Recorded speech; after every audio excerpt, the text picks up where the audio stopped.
were going on and on about Josh Allen. In the same game, Jared Goff had basically the same amount of fantasy points. I know he did. 41.1. Obviously, Goff does all his damage through the air. It helps when you throw the ball 59 times, Matthew, for almost 500 yards and 5 touchdowns. Game script was really in their favor for fantasy purposes. Like, you know, the Bills were controlling this for quite some time, and so they had to kind of go into crazy comeback mode here. So Goff is chucking it all over the place. He connects with Amon-Ra St. Brown, by the way, 18 targets for the Sun God, 14 for 193 and a touchdown. He had the one long one as well. That was the touchdown that really sort of padded the stats here. But now back-to-back seasons with double-digit touchdowns for Amon-Ra St. Brown, which is really incredible when you think about the size of this guy.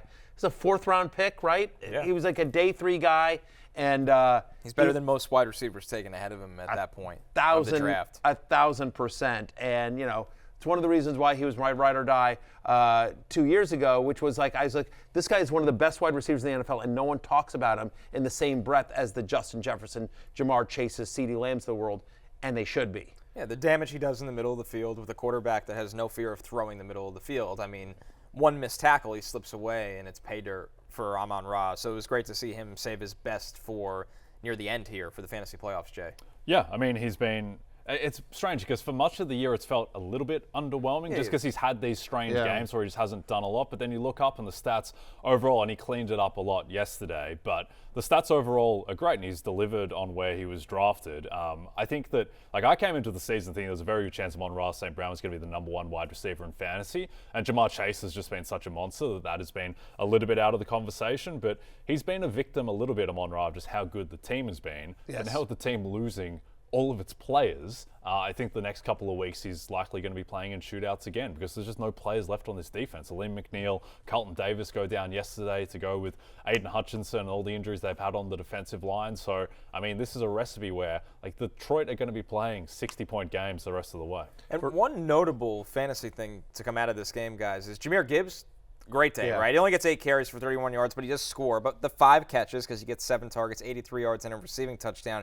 Matthew, this is one of those rare times where you look at it and you go, okay, great from Gibbs, but Montgomery, not the best day at the office for him. Do you think this is a one-off because of the bizarre script, or do you have a little bit of fear of this replicating going forward?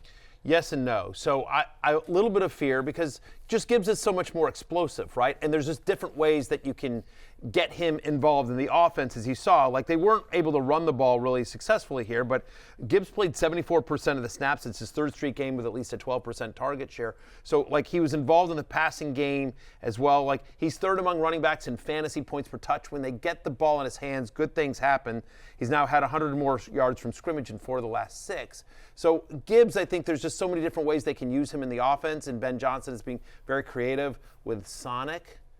And the problem with Knuckles, other than the fact that that's just, again, a terrible nickname, is that even though they've used him a little bit in the passing game this year, he is a little bit more game script dependent. Now, the Lions have been leading or close in so many games, but one of the concerns here, like, Gibbs, they've used Gibbs in goal-to-go situations where, like, you think, well, this is Montgomery, right? You know, just run it in, you know, from the 3-yard line and just, it's, you know, power on power. But Gibbs has been able to convert those as well. So I am a little bit concerned, but next week they're on the road at Chicago, you know, Montgomery's old team as well, and that feels like more of a Montgomery-type atmosphere and game.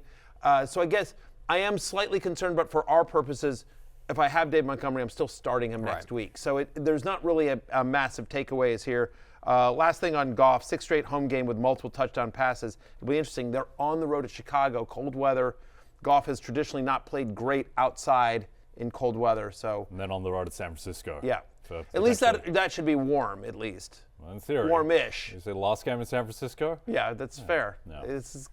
Probably big workload for David Montgomery. Yeah. Run heavy. Yeah, 1,000%. So, but good on the Lions who, in the loss, produce a ton of fantasy points. Hey, it's Matthew Berry from NBCSports.com and RotoWorld.com, and I want to thank you so much for watching whatever it is you just watched, or if nothing else, being too lazy to click out of the autoplay after this video started, after whatever it is you actually wanted to watch finished. But now that you're here, I'd like to take a moment here to ask you respectfully now, okay? I'm asking you respectfully to subscribe to the NFL on NBC YouTube channel. You'll get the latest Roto World fantasy news headlines, all sorts of great shows, including my own, Fantasy Football Happy Hour. So go subscribe now. Again, I'm asking respectfully.